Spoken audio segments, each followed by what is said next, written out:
पति बड़ा दुष्ट है, ये सुनो हमारा सर काट लेवे। अब भगवान ने सोची या तो भोरी भारी है। भगवान तत्काल सिंहासन में से उठे और गंगा में स्नान करके पुनः सिंहासन में बैठ गए। ठाकुर जी पुनः सिंहासन में स्थापित हो गए। पुनः प्रार्थना करी कि चंदन को लगे तुम्हारा बाप चंदन और लगा लू। भगवान ने अपनी काय उठाओ चंदन से माथे पे धारण किया, फूल चढ़ाई, धरो धोबाओ गाय घरे आए, अपने चौका में प्रवेश किया, अग्नि प्रज्वलित की, खिचड़ी बनाई, मन में विचार करते हैं मोहन भोग लगावन को कित भोग रचो रुच रुच हरि मोहिषा के न राम दुलारे कहीं कुंठिवानन को सुख पाने ही। हे प्रभु, आज रुच के भगवान की ने खिचड़ी बनाई और मन में विचार करती मैं अपने भगवान को, अपने ठाकुर को इतना खिलाऊंगी कि मेरे भगवान कमजोर ना हो जाए, नहीं तो हमारे पति हमें बहुत मार हैं। खिचड़ी बन गई, बड़े आनंद के साथ लक्ष्मी जी देख रही। जैसी खिचड़ी भगवान के सामने मंदिर में रखी, पर्दा लगाया, घंटी बजाई, मंत्र तो आउट ने थे। अब वो मंत्र जाने पड़ी लिखी हो तो भला, पर्दा लगाओ, जल घुमाओ, पर्दा खोलो, जगूतियां रखी, फिर पर्दा लगाओ, फिर जल घुमाओ, फिर घंटी बजाई, पर्दा खोलो, जगूतियां रखी। अब इनके मन में विचार किया, भगवान ने खाया नहीं, भगवान तो दुबले पड़ जाएंगे, पति मेरा बहुत मारेगा। इतना डर था पति का। सुशीला को इतना डर था अपनी पत्नी पति का। इसे कहते पत्नी के लक्षणों का योग, कि मेरा पति तो मेरे को बहुत मारेंगे, हमारे ठाकुर जी कमजोर पड़ जाए तो।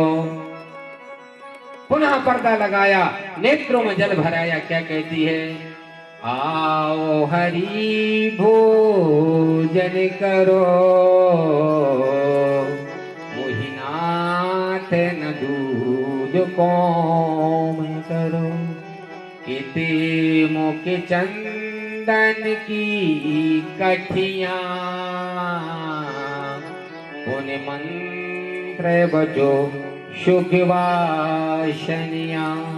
रे प्रभु, ना मेरे को चंदन आता लगाना, न फूल चढ़ाना आता है, न मंत्र बोलना आता, न नियम आता है। प्रभु आप तो भोजन कर लो।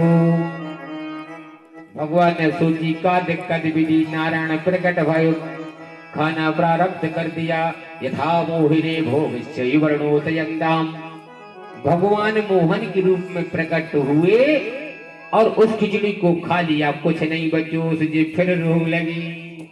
मायस करुणे भोग तन भोग धरो हरि मोहे मोहे न कछु बचो नारद किस कर कोई। प्रभु आप पति तो परदेश चला गया और कहा मोहन को भोग लगा देना, मैंने बनाया तो 2 जन का, भगवान पूरा खा गए, हम तो भूखे मर रहे।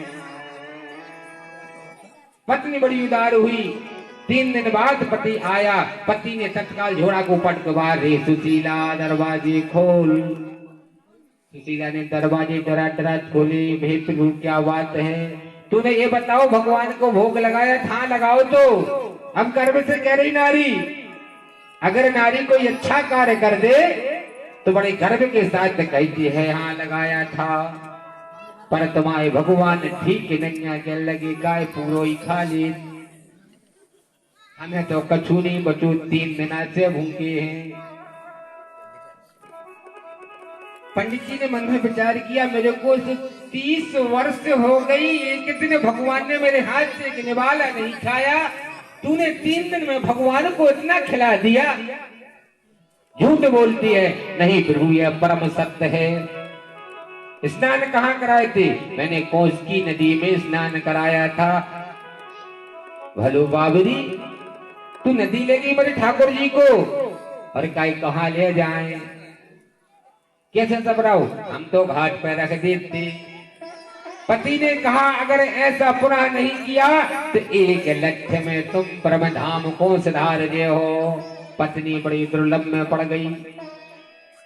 भोर हुआ, पुनः आंगन को बहोरा और पत्नी ने पुनः ठाकुर जी तंगल के ऊपर रखे, वस्त्र रखे, कौश की नदी में स्नान करने के लिए उतरी। क्या कहती है, पुनः प्रार्थना करती है, रे मोहन पति नारे मोरे कतिया मन के ततियोटे खड़ो ममुलाज तुहारे रे हाथ हरी चितुमारन को बिकवार हरी। हे प्रभु, आज मेरा पति छुपा हुआ आम के वृक्ष के पीछे खड़ा है। आज मेरी पतवार तेरे हाथ में है, मेरी लाज को बचा ले या डुबा दे, तेरे हाथ में है। प्रभु तत्काल प्रकट भई, कौश की नदी में मलमल के साथ स्नान किया, चंदन धारण किया, पुष्प धारण किया। पुनः आए पंडित जी घरे छुप गए, खिचड़ी बनाई, फिर प्रार्थना करती है, रे मन मोहन भोग लो। अब क्या कह रही, अब भोग लगाओ ने लो का उच्चारण कर दिया उसने। अब 1 भगवान हते, अब 2 हो गए। राजा परीक्षित ने कहा लो का उच्चारण क्यों किया महाराज? इसलिए कहा कि ठाकुर जी प्राणों के आधार थे, वे मूलाधार थे, यह आधार थे स्वयं जो पति था जिसका नाम मोहन था। उनके पति का नाम जो ब्राह्मण था वो मोहन था। अब 2 मोहन, अब किससे कह दे खा लो, न पतिव्रता धर्म नष्ट हो रहो। अगर ठाकुर जी से पहले कह रहे तो हमारा पति भूखो बैठो, और पति से पहले भूखी कह रहे तो नारायण भूखी बैठी। लेकिन आजकल की बहू ने क्या लगा तो बिहारेगा, तुम तो बैठी रहो, हमने तो खा लो। क्या लगा कि नहीं कह बताओ? अच्छा, कौन माँ का अपने पति से पहले खा, क्या बताओ? कौन ने खाओ? अब कौन ही कह सकता कि हमने खाओ। यह कर्तव्य है प्रथम अग्नि की ज्वाला से भोजन पकता, उसकी 1 रोटी निकाल के गाय को खिलाना चाहिए। अगर अपन जो भोजन बना के रखते हैं उसमें से 1 रोटी, थोड़े से चावल, थोड़ी सी दाल निकाल के गाय को खिलाने से उस घर में कभी किसी प्रकार की बाधा नहीं आती महाराज। लेकिन बहु घरे के लगत कहाँ को का लगा, चलो हम पर गज्जा, फिर बाद में भज्जा, फिर बाद में पति दी। जैसे ही ने लो गई, नाथ लक्ष्मी एक संग दोनों पति नर रूप, नर नारायण तो ई समय श्री सुशीला नैनो। अभी तो नारायण आते थे केवल मोहन, अब नर और नारायण प्रकट हुए, खिचड़ी खाना प्रारब्ध कर दिया। बोल भांगे बिहारी लाल की जय। सुशीला ने केवल 1 को बुलाया था, आज पति और पत्नी दोनों प्रकट हो गए। नर और नारायण दोनों प्रकट हुए। दोनों ने भोले कि भगवान दर्शन दिए। पंडित जी जाके अपनी पत्नी के चरणों में साष्टांग लेट गए थे। प्रिय आदि शक्ति स्वरूपिणी मयो देवी जागृत माम, आज से मैंने भगवान को छोड़ा। अरे प्रिय, तू आदि शक्ति रूपा है, जगत की जननी तू कल्याणी है, इसलिए मैं आज से तेरी दीक्षा लेता हूँ। बोल भांगे बिहारी लाल की। मुकुट सिर मोर का, सभी लोग मेरे चित चोर का, दो नैना नैना नैना, दो नैना नैना, दो नैना सरकार के कटार से, दो नैना सरकार के कटार से। हो मुकुट सिर मोर का, मेरे चित चोर का, मुकुट सिर मोर का, मेरे चित चोर का। हो दो नैना नैना नैना, दो नैना नैना नैना, दो नैना सरकार के कटीले कटार से, दो नैना सरकार के कटीले कटार से।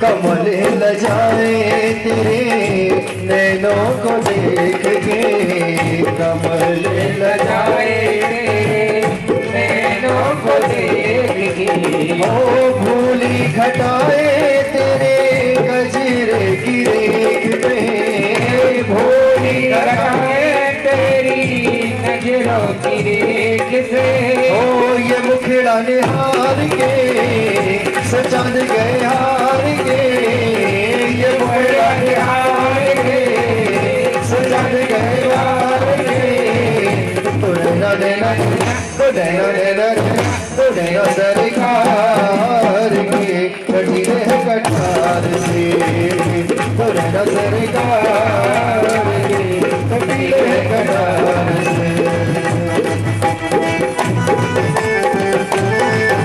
ताली बजाएं।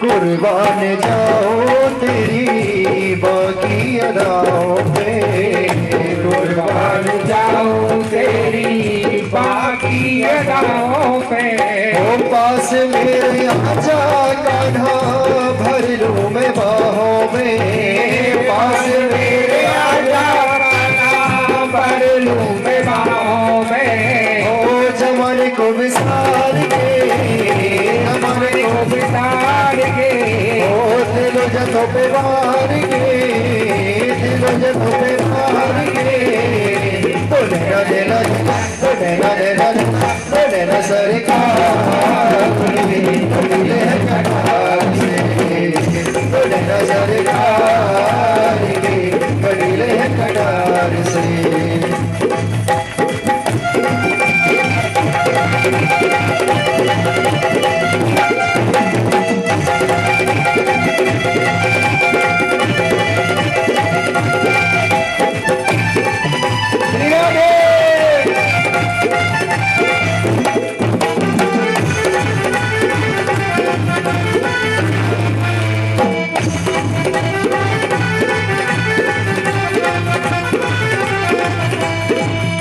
बाकी बिहारी नहीं तुलना तुम्हारी, बाकी बिहारी नहीं तुलना तुम्हारी, हो सूरत है प्यारी प्यारी मोहनी तुम्हारी, सूरत है प्यारी प्यारी मोहनी तुम्हारी, दीवानों ने विचार के दीवानों ने विचार के, हो कहा ये पुकार के, कहा ये पुकार के, ओ तो नैना नैना तो नैना नैना नैना तो नैना सरकार कटीले कटार से, तो नैना सरकार कटीले कटार से, मुकुट सिर मोरगा मेरे चित चोरगा, मुकुट सिर मोरगा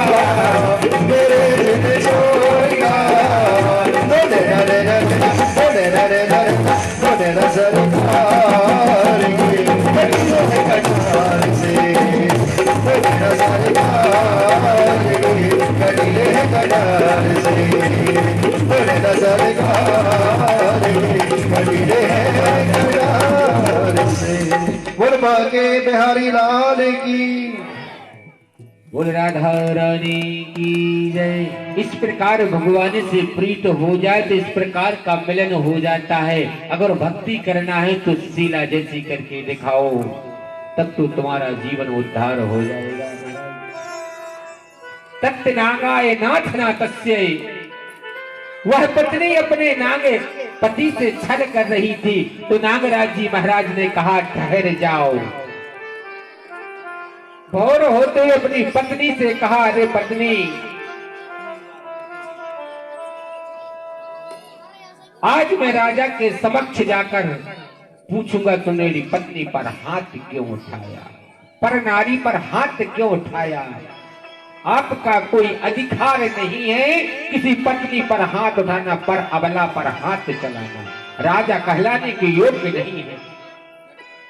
अगर राजा की गलती हुई तो जनता के समक्ष में राजा को डसूंगा, और राजा की गलती नहीं यद्यपि तेरी गलती पाएगी तो तेरे नाक और कानों को मैं काट दूंगा।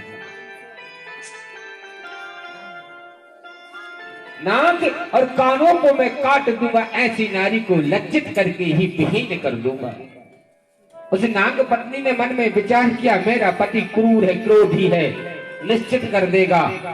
गलती तो राजा की नहीं है, यह परम सत्य गलती मेरी है। मैं परपुरुष के साथ पिसर के कर रही थी। जैसी नागराज जी महाराज राजा के यहाँ पहुंचते हैं दरबार में, और राजा ने जैसे नागराज को देखा, राजा तत्काल सिंहासन से खड़ा हुआ। राजा ने नागराज को सुंदर आसन दी बैठाया। महाराज की जय हो। कैसे आगमन हुआ, हमको ज्ञात कर दिया होता। नहीं महाराज, मेरी एक प्रश्न है। सभा में खड़े होकर प्रश्न पूछने लगा। बोली क्या? महाराज ये तो बताओ, आपने क्या मेरी पत्नी को 3 कोड़े मारे? राजा सत्यवादी था। राजा ने कह दिया, रे नागराज, जो मैंने तुम्हारी पत्नी को 3 कोड़े मारे। क्यों मारे? इसलिए मेरे राज्य में नाग लोक में ऐसा नहीं होता जैसा आपकी पत्नी कर रही थी। क्या कर रही थी तुम्हारी पत्नी इस नाग लोक में? पर मर्द के साथ विसर्ग कर रही थी। वह मर्द कौन था? वह शूद्र जाति का था। इसलिए मैंने 3 कोड़े मार दिए। मेरे राज्य में ऐसा नहीं होता। इस वचन को सुनकर नागराज जी महाराज का सिर झुक गया, शर्म से झुक गया, लज्जित हो गया, आंखों में आंसू भराए। राजा से याचना करके क्षमा मांग के नागराज जी महाराज क्रोध में आ रहे थे। यहाँ नाग पत्नी ने मन में विचार किया कि निश्चित मेरी मृत्यु निकट आ गई। तब उसने अपने फन को कूप जानते हो, कुआं के पाट पर सिर पटक पटक कर अपने प्राणों को त्याग दिया। वह मरी नहीं। तब इनका प्रतिज्ञा पूरी रह गई। तो यह त्रेता में जाके रावण दशानन के यहाँ शूर्पणखा नाम की बहनी हुई। लंका के राजा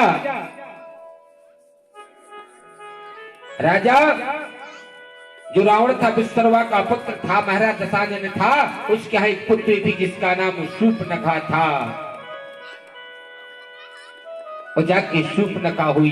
त्रेता में जब भगवान राम को 14 वर्ष का वनवास हुआ तो वह दंडक वन में पहुंच जाते हैं, वन से चलते हैं। उस समय शूर्पणखा नाम की एक राक्षसी मिलती है। महाराज मिलती है कि नहीं? तब वो राम के साथ विवाह करना चाहती है। पंचवटी में पहुंच जाती है और राम से कहती है, तो संपुरुष नमो सब नारी, संसार में दूजी नहीं। जैसी मैं सुंदर नारी हूँ उसी प्रकार सुंदर नार आप हो, इसलिए हमारा तुम्हारा विवाह कर लो। तो भगवान ने कहा, मेरा विवाह तो हो गया, मेरा भाई लखन रह गया।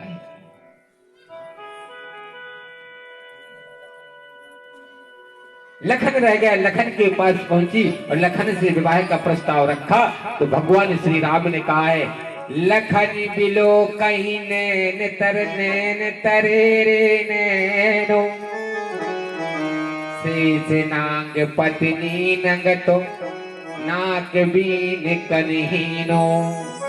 रे लखन न भावुरी प्रिय नारी तज प्राणो, वही नांग नंगनी हरणो मिथ्या विभद विहानो। याद कर लखन, वही पत्नी है जिसने परमर्द के साथ विसर्ग किया था, तेरे को लज्जित किया था। सुंदर मौका है, नाक और कान को काट दे। लखन ने शूर्पणखा की नाक और कान को काट दिया। तब शूर्पणखा ने प्रतिज्ञा की, प्रभु अभी हम नहीं छोड़ेंगे। जाके द्वापर में आया है शूर्पणखा नाम की राक्षसनी पूतना बनी, भगवान राम को मारने आई थी। बोल भाग्य बिहारी लाल की। विद्यते वरुणो मया देवी स्वरूपाय निश्चिलाम। शूर्पणखा नाम कृष्णा की पूतना थी। महाराज यहाँ भगवान थोड़े से बड़े हो जाते हैं फिर भी कंस दुष्ट रथाचारी पापाचारी अत्याचारी ने एक संकटासुर नाम के राक्षस को भेजा।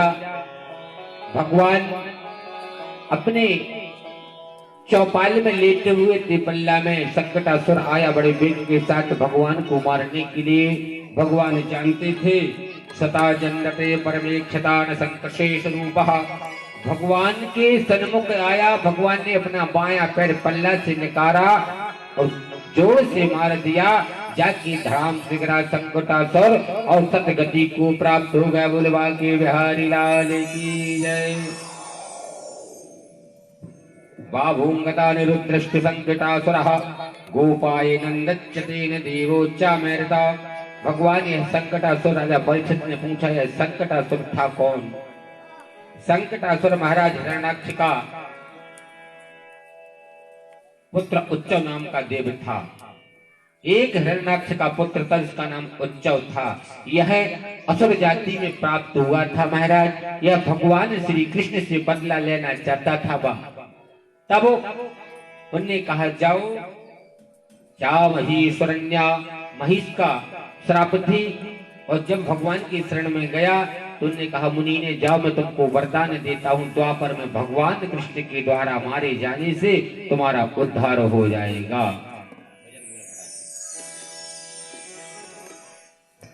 बांके बिहारी कजरारे मोटे मोटे तेरे हैं।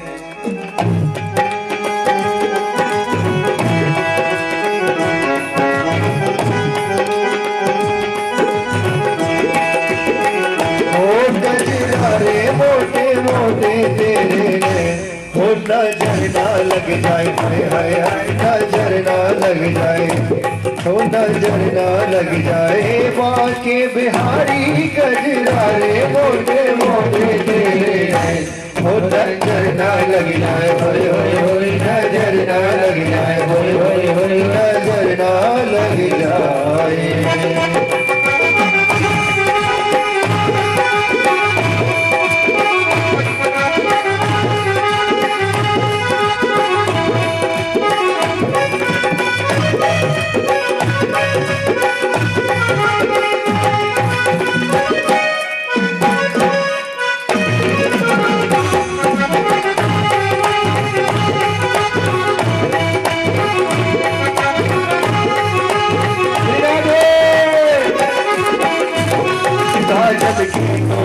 हाय हाय हाय काजल की कोरे, हाय हाय हाय मेरा जिगर मरोरे, हाय हाय हाय रग रस में डोरे। मैं तो हारी रे गजरारे मोटे मोटे तेरे, हो नजर ना लग जाए, हाय हाय हाय नजर ना लग जाए, होय होय होय नजर ना लग जाए।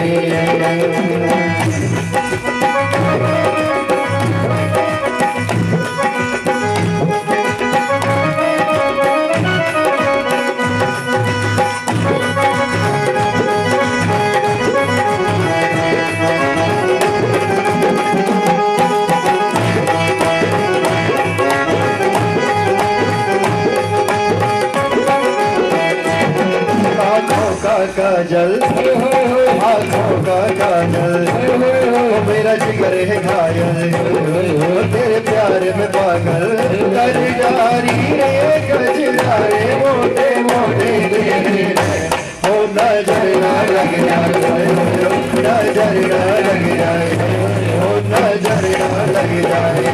बांके बिहारी गजरारे मोटे मोटे तेरे, नजर ना लग जाए, नजर ना लग जाए, नजर ना लग जाए। बांके बिहारी लाल की। कुछ समय के बाद हमारे ठाकुर जी भगवान हाथों के बल चलने लगते हैं। उस समय भगवान हाथों के बल टहल बच्चा पड़ने लगता है, बड़ा और सुंदर लगता है। हमारे भगवान कृष्ण और बलराम पड़ने लगे। उसी समय वेदवंशियों के राज गुरु जो कुलगुरु हुआ करते थे महाराज गर्गाचार्य जी महाराज आन विराजे।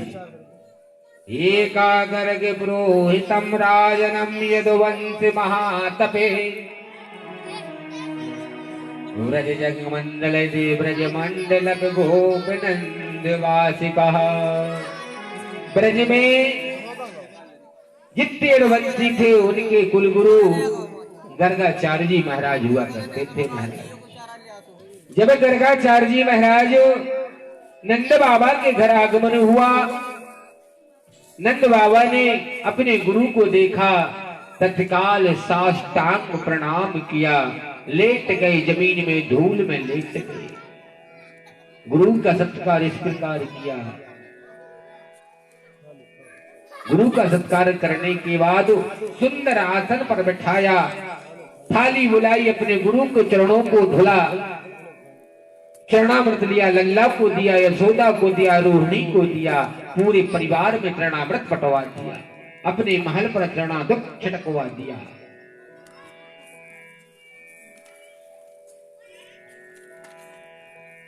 और भगवान गुरु भगवान का चंदन दिया, पुष्पमाला पहनाई, आरती की, महाराज की जय हो। अच्छा आगमन हुआ। मैं तो मन में विचार कर रही थी, जेठ का महीना चल रहा था महाराज, ठीक का ठीक दोपहर के करीब 12 बज रहे थे। नंद बाबा ने कहा, रे महाराज डरते रहे, रे महाराज भोजन बन जाए। हाँ मैं भोजन करूंगा, भोजन तो मेरे करना है। नंद रानी दौड़ती हुई यमुना में पहुंची, स्नान किया, यमुना का जल भर कर लाई, और जहां पर गुरु भगवान के भोजन बनने थे वहां पर पोछा लगाया, चौका लगा दिया। मैया ने तत्काल कष्टों को धो दिया, सामग्री लगा दी, महाराज से किया, प्रभु भोजन पका लिया। गर्गाचार्य जी महाराज मन मुक्त हो गए।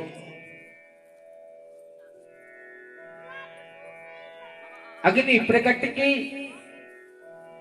दूध रखा था, तंदुल रखे हुए तस्मय बनाने की प्रारब्ध प्रक्रिया शुरू कर दी। तस्मय बना के एकत्रित की, रखी, थाली में परोसी, तुलसी दल डाला।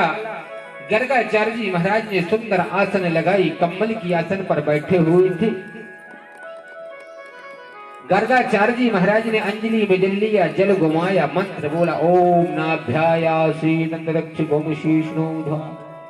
जैसे मंत्र बोला और कहा, हे प्रभु आइए भोजन करिए। जैसे ठाकुर जी को बुलाया तो यशोदा का पुत्र कृष्ण घुटनों के बल खिसकता हुआ आया और गर्गाचार्य जी महाराज की थाली का भोजन करना प्रारब्ध कर दिया। जैसे ही गर्गाचार्य जी महाराज ने नेत्र को खोला और क्या देखा, ये यादवों को लड़का लाल भगवान कृष्ण भोजन कर रहे हैं। गर्गाचार्य जी महाराज को क्रोध आ गया, रे यशोदा, तेरा लाल बड़ा उद्दंड है, मेरा भोजन छू लिया, अब मैं कैसे भोजन करूंगा। नंद रानी तो कांप गई, दौड़ती हुई आई, लल्ला को उठाया, महाराज बालक है, बालक तो भगवान का स्वरूप होता है, अगर इसने भोजन छू ली तो क्षमा चाहती, इसे माफ कर दो, पुनः दूसरा भोजन बना लो। पंडित जी महाराज की भूख की अगन ज्योति तेज बढ़ रही थी। पंडित जी महाराज ने कहा, ठीक है, कोई बात नहीं। उस तस्मय को अलग कर दिया। पुनः यशोदा ने कहा, कष्ट मिला के रख दी, पोछा लगा दिया, प्रभु बना दीजिए। इन्हें पुनः तस्मय का निर्माण किया, दूसरी बार तस्मय का निर्माण किया, और जैसी बन के एकत्रित हुई, तुलसी दल डाला, पुनः मंत्र को बोला। मैया ने भगवान कृष्ण को अंदर एक कमरे में बंद करके रख दिया, गेट लगा दिया, और पुनः ठाकुर जी को आमंत्रित किया, पुनः जल घुमाया, क्या बोला, ओम नाभ्यायासी दंडारक्ष गोमशीष्णोधाः।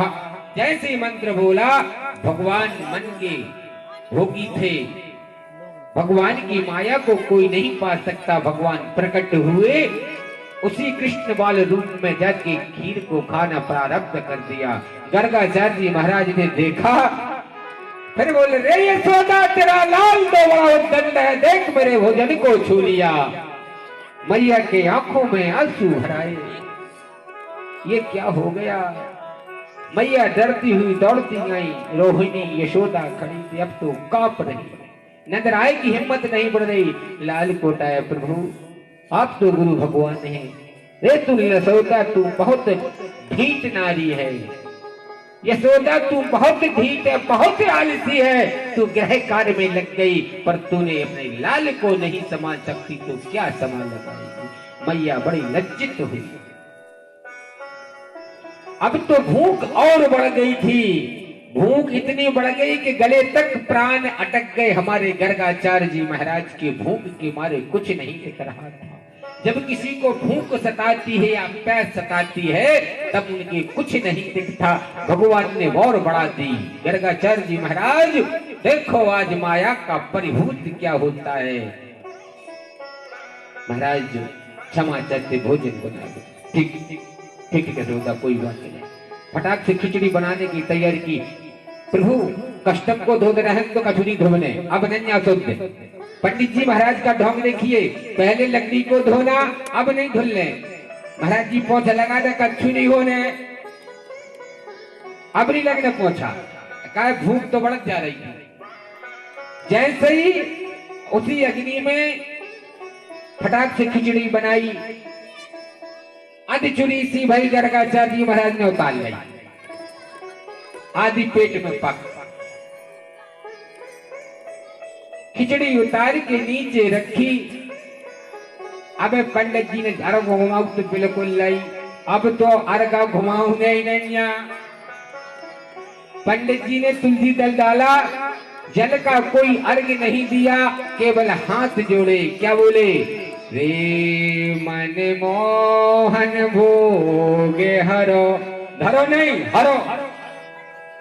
या बाबा धरो की भगवान आपके पास समक्ष भोग रख दिया है, इसका भोग लगाइए। लेकिन आज गर्गाचार्य जी का कह रहे, रे मन मोहन भोगे हरो, मम प्राण कंठन के रसते। रे प्रभु जल्दी भोग लगाओ, हमारे प्राण जो है कंठ के रास्ते निकल रहे हैं। भगवान ऐसा ही कही, भगवान मनमोहन प्रकट भय फिर खाने लगे। बोलबा के बिहारी लाल की जैसे ही खान लगे, रे यशोदा तेरे लाल ने मेरे भोजन को छू लिया। अब तो कमंडल में जल उठाया, नंद राय को शराब देने के लिए खड़े हो गए। रे मानव संसार में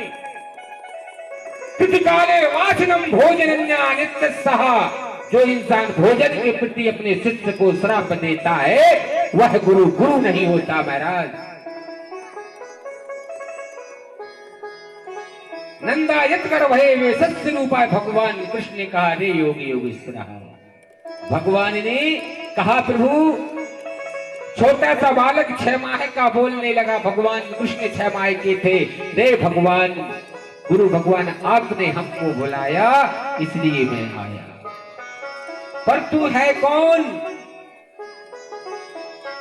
यशोदा तो चकित हो गई, मेरा लाल 6 महीने का है, आज तक तो मैंने बाबा नहीं सुना न मैया सुना, आज लाल कैसे बोलने लगा? रे गुरु भगवान आप हमको बुलाते हैं, मैया इनने बुलाया इसलिए मैं आया। यशोदा अब गुरु भगवान का क्रोध तो बड़ा विचित्र था, लेकिन अब पारा घट गया। रे यशोदा तेरे लाल तो बोलता है, त्रिलोकी के नाथ जगत के नारायण थे, बोलेंगे क्यों नहीं? किसने बुलाया? रे लल्ला भगवान ने बुलाया, गुरु भगवान ने बुलाया 3 बार। इनने ध्यान लगा के देखा, सहस्त्र ब्रह्मांड कोटि नारायण गर्गम विश्व रूपायणम शरणागता। गुरु जी तत्काल भगवान कृष्ण के चरण में लेट गए। प्रभु मेरे से गलती हो गई, आप तो जगत के नारायण हैं, मैं क्या लगता हूं? मैं तो आपके पांव के नख तक नहीं लग सकता। मेरी अज्ञानता बस मैंने आपको अति कठोर वचन कहे। भगवान प्रसन्न हुए, गर्गाचार्य का मोह खत्म किया, गर्गाचार्य को आदेश दिया और जाके तप करने को वृंदावन की ओर चले गए। बोल बांके बिहारी लाल की जय। एतदं वर्णासु मे सदा निकर्ता शुंभ्या वसा समामुंचतेन देवेन्द्रिय स्वरूपः। जेठ का महीना निकलने के बाद भगवान यहाँ 1 वर्ष के हो चुके थे। जब कार्तिक का महीना लग गया महाराज, यहाँ भगवान कार्तिक के महीने में अमावस पड़ती है, दीपावली का त्योहार आ रहा था। दीपावली का त्योहार सामने था। माँ यशोदा अपने घर के काम में उलझी हुई थी, साफ सफाई चल रही थी। 1 वर्ष में एक ऐसा त्योहार आता है जो घर का साफ सफाई कीजिए, जिसका नाम दीपावली है।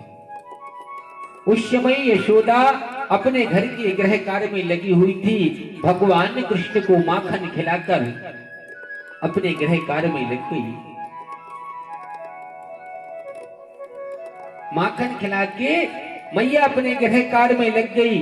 तब भगवान कृष्ण ने कहा, रे मैया मेरे को भूख लगी है, माखन दो खाने की। वासना मंजुले की चाय माखिनम कृष्णा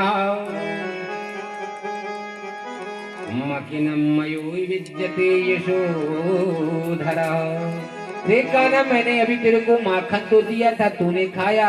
मैया बहुत जोर से भूख लगी है, मैया बहुत जोर से भूख लगी। देख मैया मेरा पेट नहीं भरा। मैया मंद मंद मुस्कुराई हुई, क्रोध भी आ रहा है। मैया ने कहा, मैं तेरे को माखन नहीं देने वाली। मैया तुम माखन नहीं दोगे तो मटकी को फोड़ दूंगा। तू मटकी को फोड़ देगा रे लाल, तू इतना बड़ा होगा। हाँ मैया मैं मटकी को तोड़ दूं। मैया ने कहा, तोड़ के दिखा भला। मैया मैं मटकी तोड़ दूं। मैया ने कहा, तू तोड़ के दिखा भला। तू कहता भर है कि नहीं काना, तू तोड़ के दिखा। मैया मैं मटकी तोड़ दूं। 3 बार कहा। मैया ने बोला, हाँ काना तू मटकी को तोड़ के दिखा। काना वहां से पहुंचे, लाठी धरी थी, जाके जहां पर मक्खन रखा था लाठी से मटकियों को फोड़ दिया। और मक्खन फूटने के बाद कान्हा मक्खन को, जमीन का गिरा हुआ मक्खन खाता, उस पर कीच मचाता है और क्या कहता है, रे मटकी मम फोरे टटी ते नट कटोयत लालो वसी। रे मैया मुद मंगलते सो श्री राम लखन। रे मैया मैंने मटकी तोड़ दी, कीच मचाने। मैया को क्रोध आ गया। मैया भगवान कृष्ण को पकड़ने दौड़ी, पर भगवान कृष्ण नहीं पकड़ते। यहाँ राजा परीक्षित ने पूछा, महाराज पर ऐसा क्यों? आज देखिए भक्ति भगवान के पीछे भाग रही, भगवान भक्त से भाग रही है। इसे कहते हैं दुलार, इसे कहते हैं प्रेम। आजकल के लिए प्यार होगा, जो प्यार का कहा उदाहरण को हो।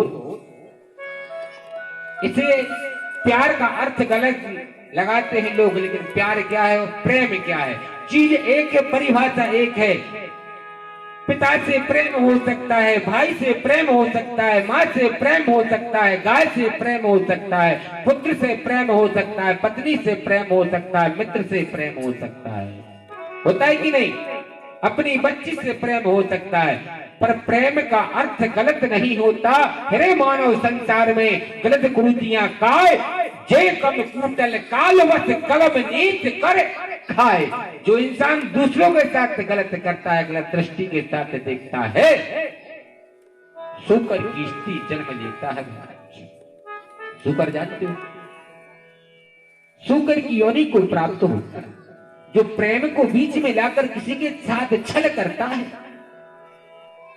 नहीं, मित्र से प्रेम करो पर दगा ना करो। अगर प्रेम करना है तो नेत्र को संभाल कर प्रेम करें, तब तो तुम्हारा आनंद है।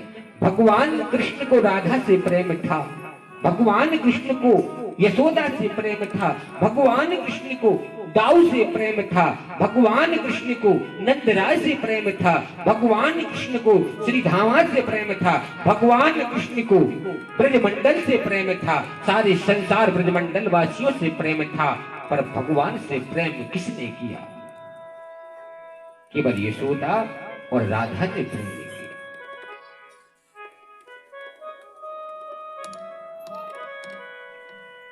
आज भक्ति भाग रही है भगवान को पकड़ने के लिए। जब मैया थक जाती है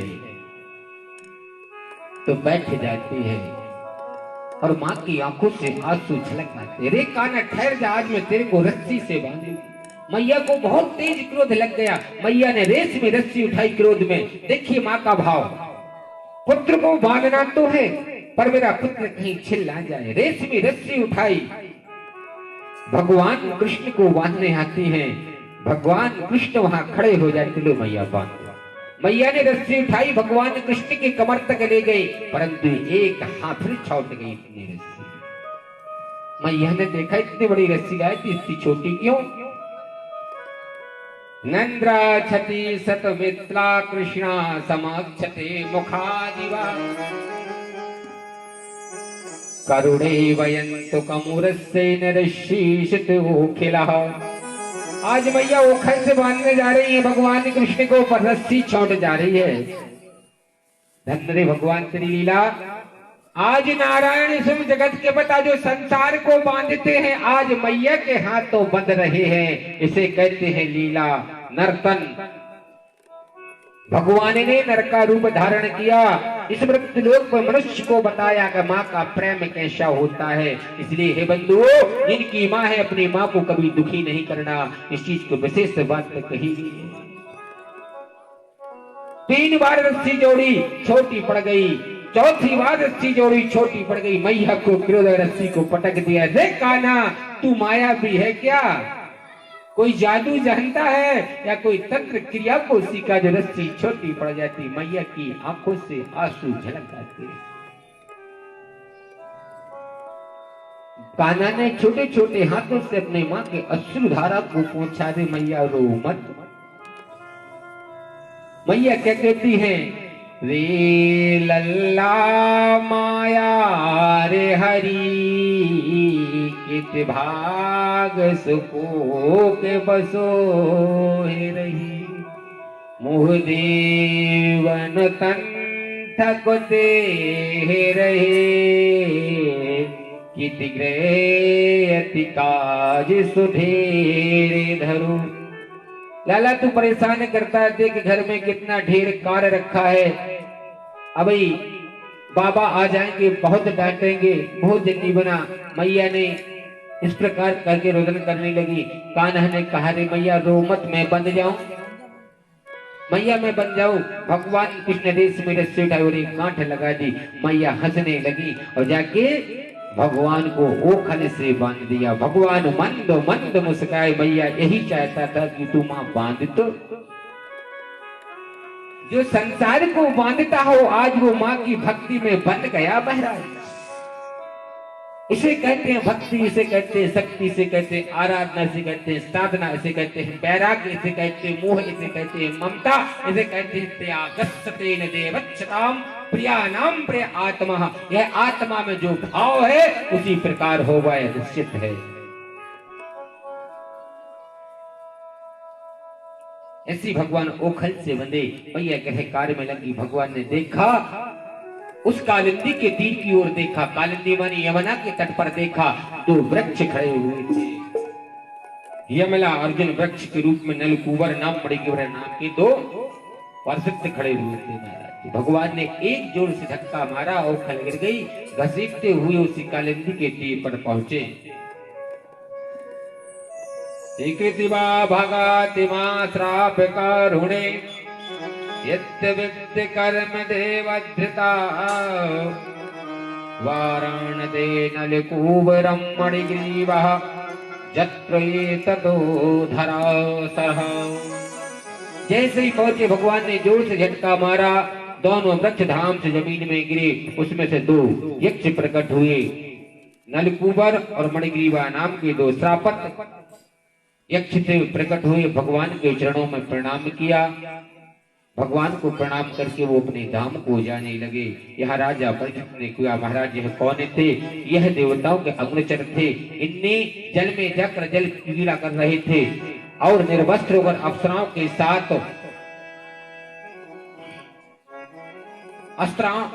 के साथ मंद्रा पीकर जल कीड़ा कर रहे थे। उसी समय हमारे लोमस ऋषि निकले महाराज, परंतु ये लज्जित, इनको लाज भी नहीं आई। जो नारियां थी वो तो चटपट होकर अपने वस्त्र को धारण कर लिया, परंतु जो निर्वस्त्र खड़े रहे तब उनको क्रोध आ गया, श्राप दिया, जाओ मैं तुमको श्राप देता निर्लज्जो, आपको लाज नहीं आती, वृक्ष की भांति खड़े हो, जाओ मैं तुमको श्राप देता हूं, तुम वृक्ष हो जाओ। इन्हें बारंबार यातना करने पर, प्रार्थना करने पर पुनः प्रभु को मनाया तो बोले, जाओ मैं तुमको वरदान देता हूँ, द्वापर में भगवान कृष्ण के अवतार में आएंगे, यशोदा के पुत्र बन के आएंगे, वहीं से तुम्हारा उद्धार होगा। यमुना के तट पर दो अर्जुन यमला के वृक्ष प्रकटते। बोल बाकी बिहारी लाल की जय।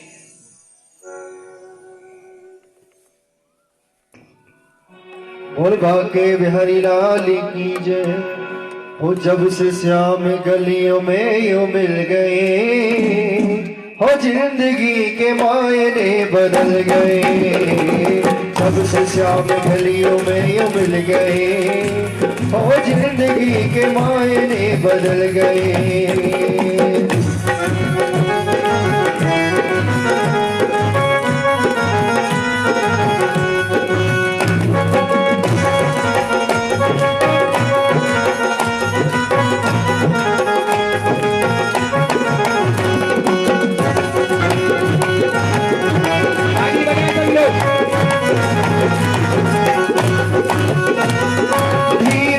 करीब मेरे आए, हो बांसुरी से घूंघट उठाए। धीरे से करीब मेरे आए, हो बांसुरी से घूंघट उठाए। टुकड़े टुकड़े, हो टुकड़े टुकड़े मटकी के वो कर गए, टुकड़े टुकड़े मटकी के वो कर गए। हो जिंदगी के मायने बदल गए, जब से श्याम गलियों में मिल गए, हो जिंदगी के मायने बदल गए।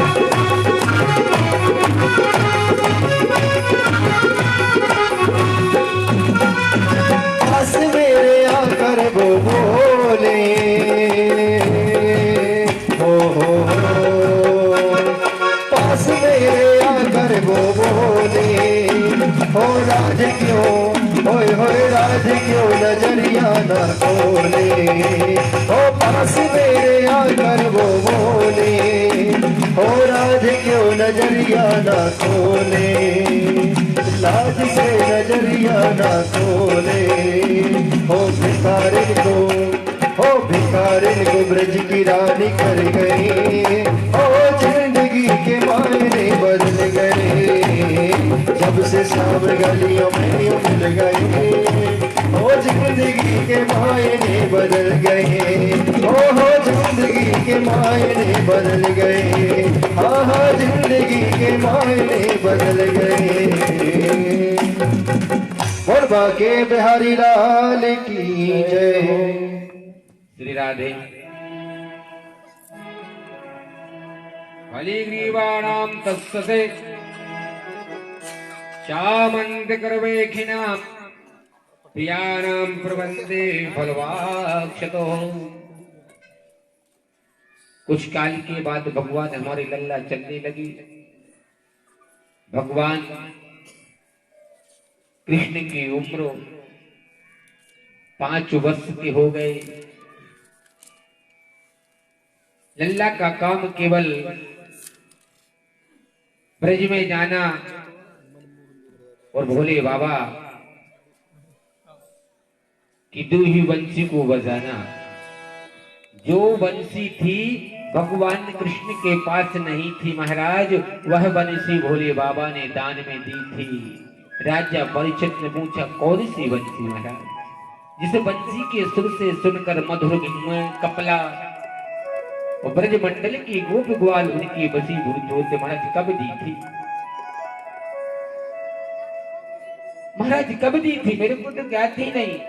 ये बंसी आई कहां से और बंसी का निर्माण किसने किया? बोले महाराज